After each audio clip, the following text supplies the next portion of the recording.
This is not my world. So for me, Hey, I've got an opportunity for an elk hunt in Utah. Okay, I'm listening. They're big bulls, hopefully. I don't want to overpromise.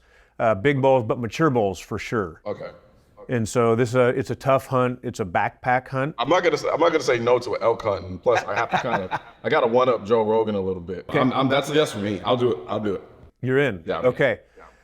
Some of it's a little bit different, probably. I don't want to make assumptions, but I think probably a little bit different than things you've done before. So one of the things I do before a hunt like this, we have a facility over in Central Oregon, has similar terrain, but it lets me find out if there's a weak spot in my boots or if my pack isn't adjusted just right, or do I really want my pistol here or do I want it there?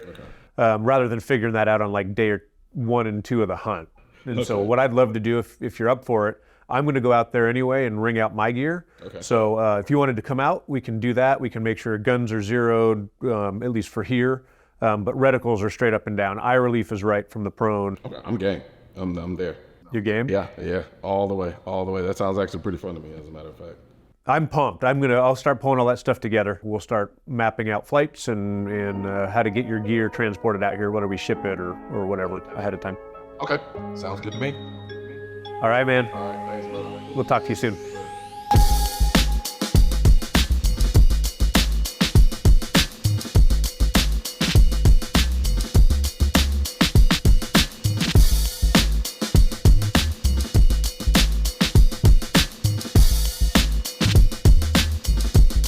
I wasn't always pro-gun. I wouldn't say I was so far as being like anti-gun, but I remember what it felt like not to be this, not to be pro-gun as I am now. And I know the naivete that I had back then. I knew the kind of lack of information and knowledge that I had with respect to firearms. So for me, when I'm having a conversation with someone and I see myself, my old self in them in a lot of ways, right? Because each person you're gonna kind of address the issue differently.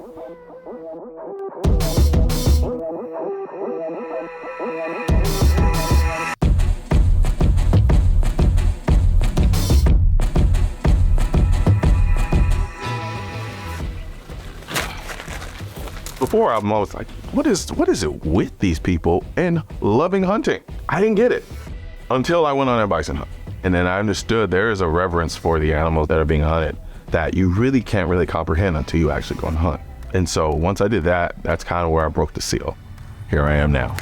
We're going to start on these 100-yard targets down here. There's a variety of different colors and shapes and sizes. And what that'll do is make sure that we are truly zeroed out here for slightly different elevation, etc. So we'll go through and work on just a little bit of fundamentals, and they're slightly different for hunting than they are for shooting. You've got higher recoil to deal with. Yeah. Most of this is going to be kind of reiterations for you, but it's a great practice. I like to come do this before any big hunt, definitely before the hunting season. Yeah. So you are above the 10M on the left silhouette target. Yeah. That's 950 yards. And you're going to go about 1 mark to the left. Wait for it. Great shot.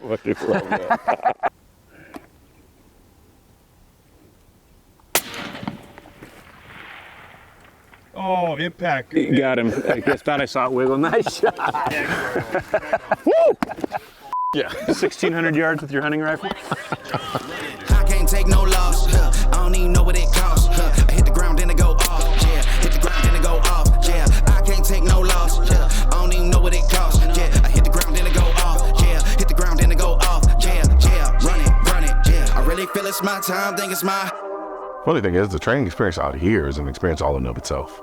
Like, if you told me this is all I'm coming out here to do, that would be substantial. I'd be totally satisfied with it. And it does something to increase your confidence level going into the hunt in a way that you otherwise wouldn't really kind of get to do. And it doesn't hurt that you have this beautiful view out here just to be able to be out here.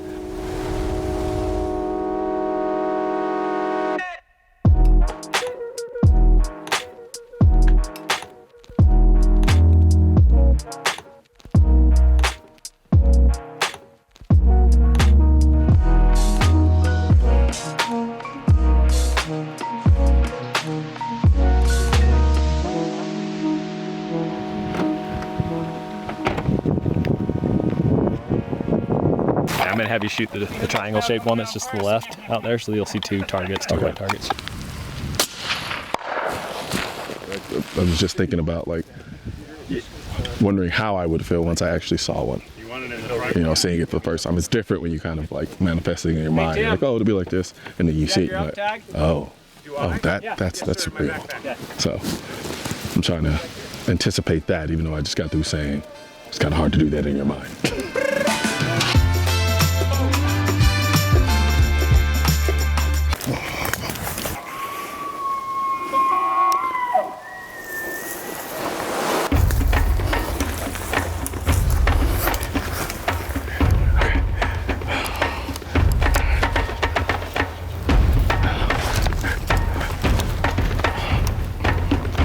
Coming out here, I had an inclination of what I was getting into. I didn't know exactly what I was getting into, but I had an idea. However, that wasn't exactly, it was a bit more than that. The first day out, I thought we were just gonna kind of get here, you know, kind of relax, lounge around, maybe glass a little bit, and then just kind of call it a night, and then start in the morning. No, I don't hike. And now we've basically engaged in the most grueling hike I've ever engaged in my entire life. As beautiful as it was beautiful misery. It's a little rough, right? Yeah. No even footing ever. No. You're over sticks, under trees. Everything. And you're talking to someone who, otherwise, if grass came up to my ankle, I'm not dealing in it. Yeah. And now I'm up, I hit a point where I was just like, screw it.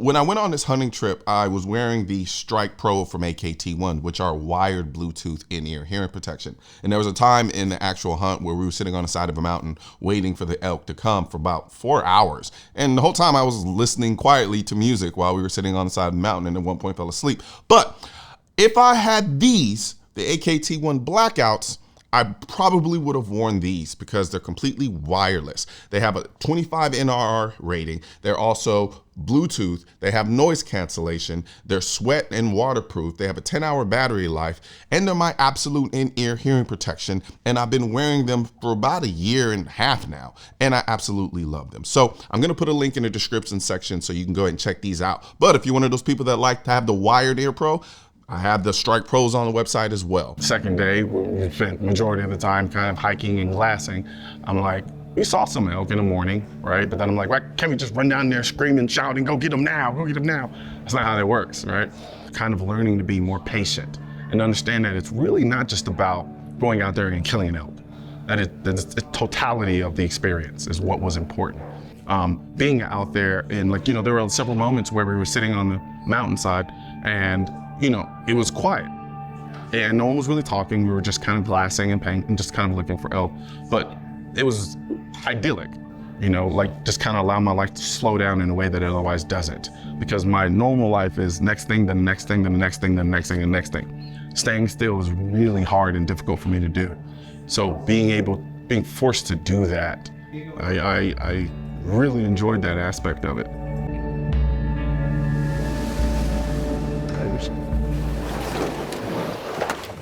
One of the hardest things I've ever done was the moment we spotted the bull and Ty knew we had to get to higher ground to get around, and we had to scramble up the side of the steepest mountain that we had been on.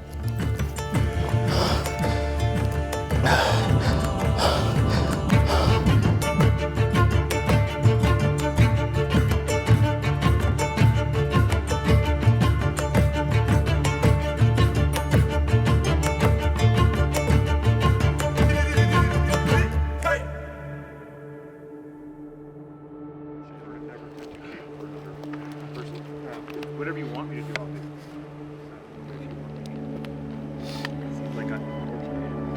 I always said I wanted to stalk something. I wanted to go after something. I didn't just want to, and I've done vehicles and stuff like that, which is fine.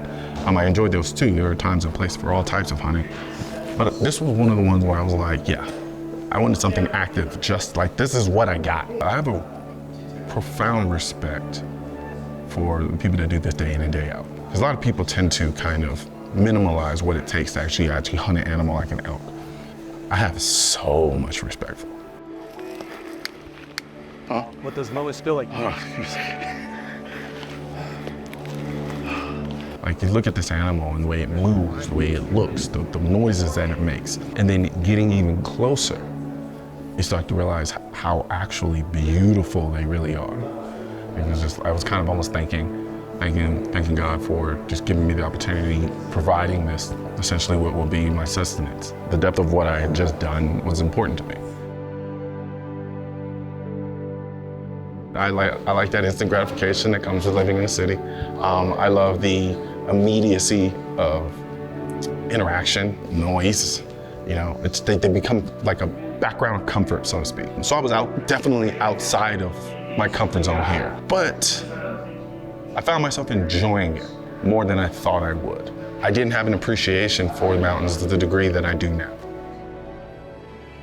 And all of that together was just entirely beautiful.